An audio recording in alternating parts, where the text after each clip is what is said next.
Filmmaker Oliver Stone and historian Peter Kuznick are promoting the release of their new series, Untold History of the United States, which premieres on Blu-ray and DVD. I sat down with both of them to talk about how events in American history may give us insight into recent news about NSA surveillance, drones, and Wall Street greed. And Oliver Stone explained to me why he feels like a dissident against the U.S. empire.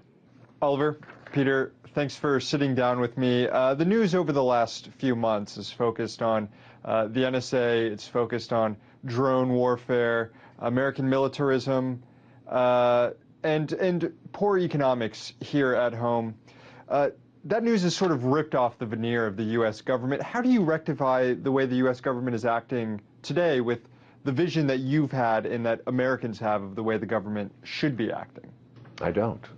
I think our government has a shadow government that has existed now and grown stronger in the 70 years since World War II.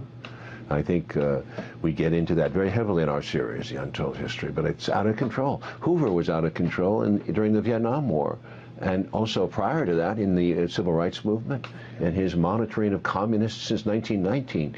I mean, basically our battle with enemies began around the Wilson time when we went into World War I, but after World War I, we went after the communists.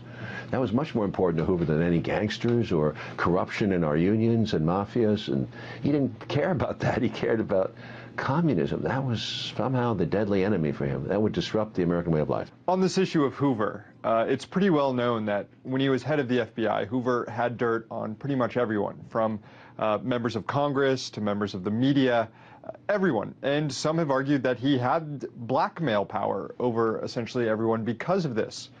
Given what we know about the NSA, spying on everyone, not just for national security reasons, but also for diplomatic reasons, economic reasons, has the NSA become the new FBI?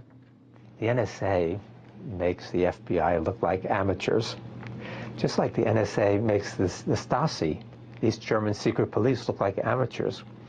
The Stasi's motto was to know everything about everybody. They couldn't do it. They were bumblers. But you look at the NSA, they really now have the capability to know everything about everybody. And they're doing that. The fact that they've got all this information and it's stored and they can tap it whenever they want means that any kind of political freedom in this country is very, very tenuous. This is not the way democracy operates. It gives our executive and police branch, our security branch, enormous power because we don't know what they have, and fear is a result. This conversation, every conversation is in the end, can be monitored, and that is to say, it's not listened to at the time. It's millions and billions of conversations, but we fear that in the future, with also increasing technology, they'll go back and they'll ferret out every little last word if necessary, and every conversation. So everything is on the table. There is no privacy. It is terrifying as a concept. In your series, you praise Henry Wallace. He's the very progressive former vice president of Franklin Roosevelt. And he wrote an op-ed in 1944 in the New York Times on American fascism. And I want to read you a quote he said. "If we define an American fascist as one who, in cases of conflict, puts money and power ahead of human beings, then there are undoubtedly several million fascists in the United States. There are probably several 100,000 if we narrow the definition to include only those who in their search for money and power are ruthless and deceitful."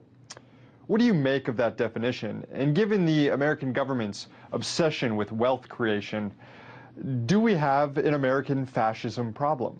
Wallace said that explicitly at one point. In 42, he says America's fascists are those people who think Wall Street comes first and the American people second. Today we call them Democrats and Republicans. Right? This is the heart of both parties, which is why there's so little difference between them.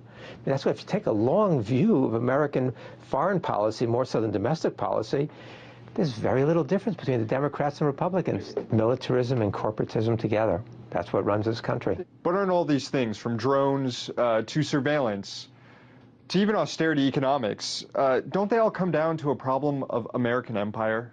I mean, we're trying to surveil the entire world. We have drones patrolling skies across the Middle East to deal with blowback of U.S. intervention all across the world, from the Middle East to Africa to Asia. How long can this sustain itself, and how do you make the case to the American people that empire itself is a disease. It's so difficult to make our case because people cannot understand that if you're on top, it's not necessarily the right thing. We are in this privileged position. Oil, economics, we are on top of the world.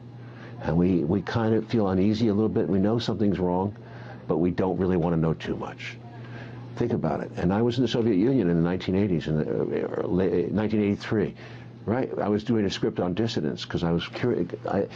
I was seeing 10, 15 people that were actually had been in psychiatric hospitals. They were under surveillance. They were back in the cities, trying to meet me at midnight in subway stations, strange places, and I felt this country is falling apart. The system clearly does not work. Gorbachev saw that. Economically, there was no incentives to work. There was no compassion between people. It was dead, completely dead.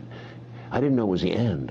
I was shocked that it ended so quickly after that. But I think that now, at that moment in time, I felt by instinct that the United States, because we were polar opposites, was going to go through the same thing as they were going through. And when you look at our economy, you wonder between the gap between the rich and the poor, the sense of deadness, the average life, that there is not much possibility anymore beyond a certain sphere. You can get to a certain place, you stay inside your sphere. You can't get beyond that. And above all, the sense of spending this much money on empire, which is the military economy of the Soviet